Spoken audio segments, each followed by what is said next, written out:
guys, I guess I'm going to be doing my unboxing a day early. I thought everything was coming on Friday and it ended up coming today. So, first thing I'm going to unbox, I got some more fish from Thailand. I hadn't planned to get any more fish, but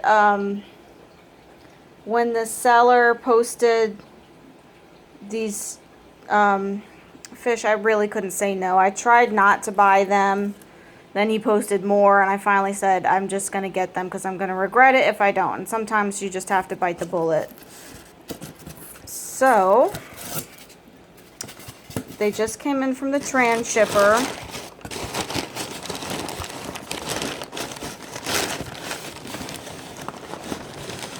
It should just be 2. So, here's the first one. Let me see if I can open. I haven't opened these guys yet, so hopefully we didn't get any DOAs. Let me peek and see.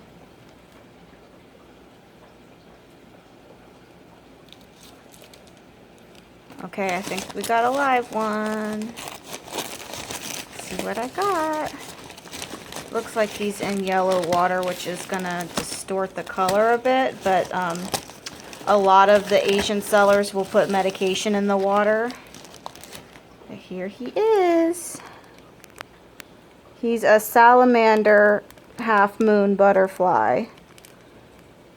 And this is one of my favorite color types of all time. It's one that I used to breed a lot. And when I moved up here, I used to live in Georgia. And when I moved back home to Virginia, I kind of thought that I would stop breeding for a while, so I got rid of all my tanks and all my stock, and so I lost my lines, which I really regret because that whole not breeding thing lasted for about 4 months, and then I was right back to it. But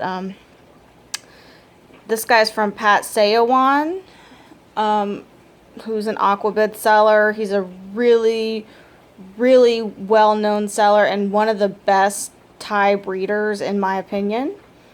And so when I saw that he had these gorgeous butterfly salamanders, I just had to get them. He posted some and I didn't buy them, and then he posted more and I still didn't buy them, and I kept regretting not buying them, and finally I decided I just should better get some before I really regret it. So there's the boy. I don't even have his jar ready. I have to go wash out a jar because I wasn't expecting him until tomorrow.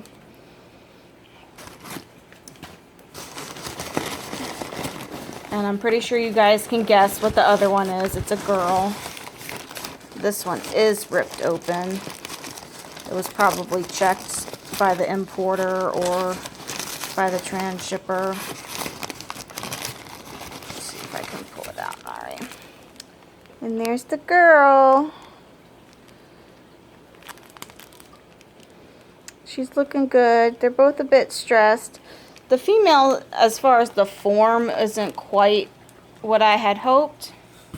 I did see pictures of her beforehand, so I knew that she wasn't going to be as nice, but the male is really nice, and all of the fish I've seen that he's posted from the spawn are really nice, so I'm happy with them. I'm going to stick them back in the box for right now while I'm getting their jars all set up. As you can see, my lights aren't even on yet. I was definitely not ready for unboxing, so I'm going to get these guys set up, and then I'll show you what else came for me to unbox. Okay, so the next stuff we're unboxing is arguably even more exciting than the Bettas, and that is the stuff to make my jar filters. Now, I'm going to go over this in depth. I'm probably going to make a whole series on how I make them, show you step by step and all that good stuff, but for anybody that's just tuning in, doesn't know the story, why do I need filters for my jars? It's because I have ammonia in my tap water, and without a way to filter that ammonia out, it becomes necessary for me to do like 100% water changes every single day, and that's just a ton of work that's not really necessary. So I've been experimenting with filtering my jars. I started out with this design and it worked pretty well. It's basically like a sponge filter. There's sponge, there's a little gap at the bottom. Put air down the tube, air goes up, water goes up, and you create a circle. Like any other sponge filter on the planet. And these work pretty good, but they're kind of bulky and cumbersome, and I didn't think through the diameter of tubing I was using, and I actually almost killed this guy over here. He got stuck in that tube, and luckily I found him yesterday before he croaked, but he's not doing too good. So obviously some design flaws. Now I decided to switch to what's called a pillbox filter or film canister filter, and I'm gonna show you guys. I did a beautiful drawing for you. I'm gonna show you guys what it looks like, how it works, and then we'll do the unboxing and see all the materials. And then at a later date I'll actually put videos out on how I'm building them. So let's open up the boxes and see what we got. Okay, so I went ahead and opened the box, and now I'll show you everything, most of everything that I need to make these. I lucked out in that Pet Mountain was having a crazy sale, so I was able to get everything I needed all at once. I was kind of worried for a while that I was going to have to kind of buy stuff here and there until I had amassed everything, but anyway, I lucked out. I decided that I'm not going to be hooking these filters up to my main air system, at least not for right now, just because I think I'm going to need to get another pump to help my little pump out in order to run all these filters, because even though they're teeny tiny, I am going to be making about 72 of them, and I don't know if I'll hook all 72 up at once. I don't have that many Bettas in jars right now, but the goal is to eventually be able to run 72 of these little filter jars. So my pump is not rated for that much. It's rated for about 26 to 30 drops. Now when it says that, it's not thinking about 26 tiny little tanks. It's thinking about, you know, maybe 26 30 gallons or 20 gallons, something like that. But still, it's a lot of divisions, and I think it's going to decrease my airflow. So instead, I'm going to hook it up to a normal air pump. I have one rated 60 gallons, and I have a bunch of smaller ones. And so I'm just going to run it off some, you know, random air pumps for a while until I can save up money and buy an extra pump. And those are pretty expensive, so it's probably going to be a while. But anyway, let's look at the materials I need to get this project started. Obviously, the film canisters, you can use pill boxes, anything like this that has a cap on it. I got these from eBay. I lucked out. There was a really good sale on them on eBay. I think I paid $12 for 75 of them. So, again, fortune was on my side. So this is what will house the media and basically be the outside of the filter. They're just little 40 millimeter film canisters. You find them, like I said, eBay, Amazon. You can find a bunch of different places. Next, rigid airline tube or rigid tubing. I got 1/2 inch, and then I got some. What is this? 3/16? Yeah, the kind that's the same size as normal airline. The fatter one, that'll be our output for each filter, our uplift tube. The little ones will just act as a little bit of stability for the airlines. I'm not sure if I'm actually going to need these or not, but they were like 50 cents a piece, so I figured why not just go ahead and buy them. So I got 6 feet of the 1/2 inch and like 9 feet of the little one, whatever it is. Obviously, I'm going to need a ton of gang valves to split all those airlines, so I bought all of the gang valves they had. I think I still need like 2 or 3 more. I just completely bought out Pet Mountain. But these are 5-way valves. I run 18 jars each shelf, so I needed to have something with 18 outlets, so I'll have 4 5-way valves per shelf. And obviously it'll be 2 left over, but like I said, because I'm not hooking this directly into my main airline, at least right now, I didn't need manifolds, so these valves will work just fine. Eventually, I'm going to be upgrading to manifolds, kind of like that guy over there. You can see that runs all my air for this side of the fish room. So yeah, these are cheap. They're not the best, but they'll work for now, and that's the important thing. And then finally, my media is Matrix by Seachem. And the reason I chose this is because it is extremely high capacity, like it says. So whereas, you know, sponge can house X number of bacteria per square inch or whatever, this stuff is so porous, it can hold a lot more. It's very similar to lava rock. You can see it's just kind of little gravels.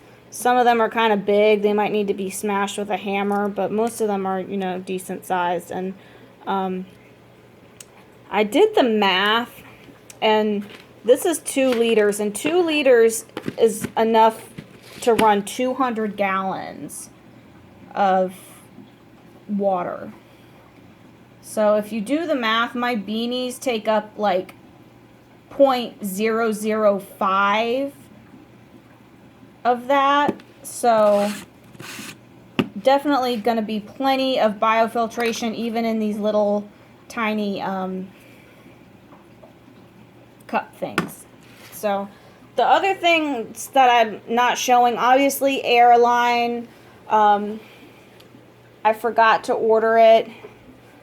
I'm thinking I should just order a whole roll of it, but I have to see how much I have, because I have tons and tons of just random lengths of airline, but I may end up having to order a whole roll. But regular airline, obviously, and then gravel.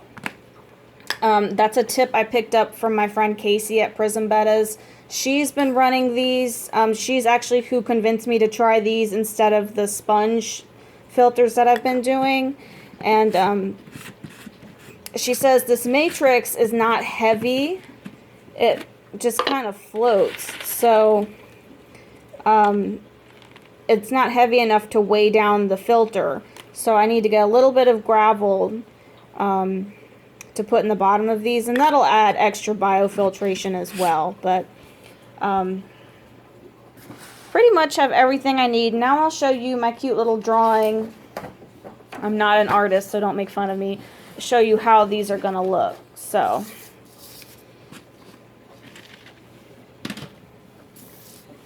basically we have our canister. I'm gonna cut a big hole in the middle right here for the uplift tubes, and then a bunch of little ones on the outside of the top, and maybe even on the top portions of the sides, and that will be our intake. So we'll have our air line, that's our green right here, air going in. We'll have our matrix media here in purple, some gravel for the weight. The air is going to come down. There's going to be notches in the bottom of this tube to allow the water to be sucked in. And as the air comes down, it goes up. It's going to cause the water to be sucked in through the media and then up through the tube, like any other kind of box filter. There's my little happy fish in his cycle tank. But very simple, easy to make. All you need really is something to poke the holes. I have a soldering iron, which is what I'll be using. But if you have like an awl or anything small and pointy, that will work for making the holes. Then you just, you know, use your gravel, add your media, put it back together, and that's all you really need to do. Make sure you cut notches in the bottom of the uplift tube in order for the water to get in, or, you know, make sure it doesn't go all the way to the bottom of the canister. But that's the plan. Hopefully it works. I'm actually going on vacation in about 3 weeks, so I'm gonna try to speed this process along. I'm gonna take all this media and put it in some of my really high-tech filter bags. And by really high-tech, I mean these things. Knee-highs you get from the dollar store. I'm going to put them in there and stick them in my Pleco tank and in my goldfish tank, because these are my two like best tanks as far as being well aged. Especially this one. It's practically its own little pond by now, but so I'm going to stick the media in there and have it being cycled and getting ready to go. That way, once I'm done building the little filters, the media should be well seated enough to basically be instantly cycled. At least that's my hope. I also plan to take gravel out of the sorority tank up there, and that's the gravel I'm going to use to weigh down these little filters. The reason for that is I have extra gravel of this same kind, so I can take cycled gravel out of there and just replace it with the extra I have, and it won't look any different. The reason I'm not doing like from this is because that's so full of snails, it'll end up with dead snails in there. So anyway, that's my little unboxing. Oh, I guess I should show you the new fish. We'll take a look at them. Like I said, I'll do a whole series on this. It'll be its own separate thing, so I can put it in a playlist and everybody can see how it works. I just wanted to do an unboxing for you guys and show you how it's all gonna look when it's done. You know, I got to pull out my colored pencils and pretend I'm a third grader and color you guys a nice picture. So anyway, we'll go take a look at the other fish, and then that'll be it for this video. Because I didn't plan to make this video until tomorrow, maybe I'll do a bonus video again tomorrow, and you see what's going on. I don't know, no promises on that. If not, I'll have another update for you early next week. Maybe I'll have made a little prototype filter by then. I'll be able to show you, but definitely stay tuned because I'll update you guys on this as we go.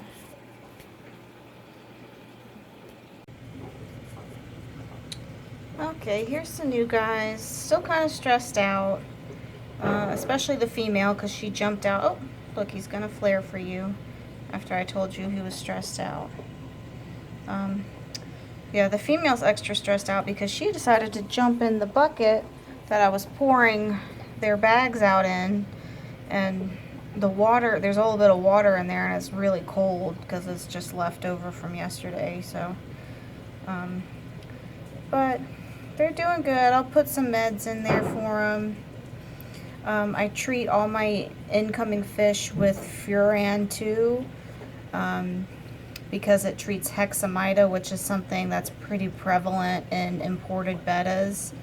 Not necessarily from the good sellers, and Patsayawan's a really good seller. I really trust his fish, but it's always good to just, you know, be cautious. So I know you can't really see them that well,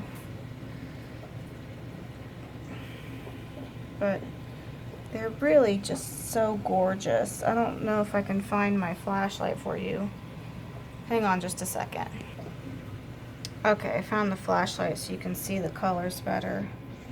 Salamander is basically, it's a red body with really heavy blue iridescence that kind of creates a,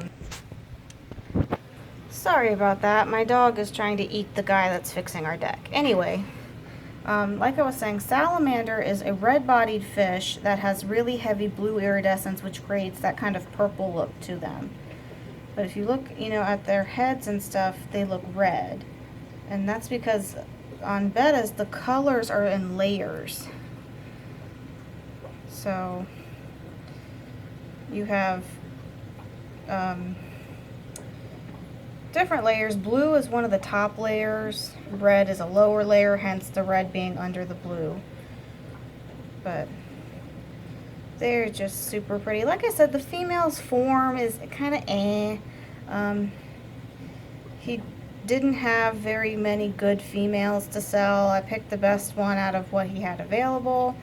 And I do have better females that are not related that I will be spawning this male to, so I'm not super worried. I just really wanted to get fish with this pattern and this color, and especially them being from Patsayawan, because he's been breeding this salamander line for years and years, and it's a really good line. The colors are good, the patterns are good, so I trust it. So I'm going to turn this off and let them kind of settle in. I'll give them some worms in a little while. So anyway, that's my unboxing for today. Like I said, maybe another update video tomorrow. This one kind of ran a little bit long. So maybe an update tomorrow. If not, definitely Monday, Tuesday, I'll do one and talk about what's going on as far as spawns and all that good stuff. So I'll see you guys in the next one.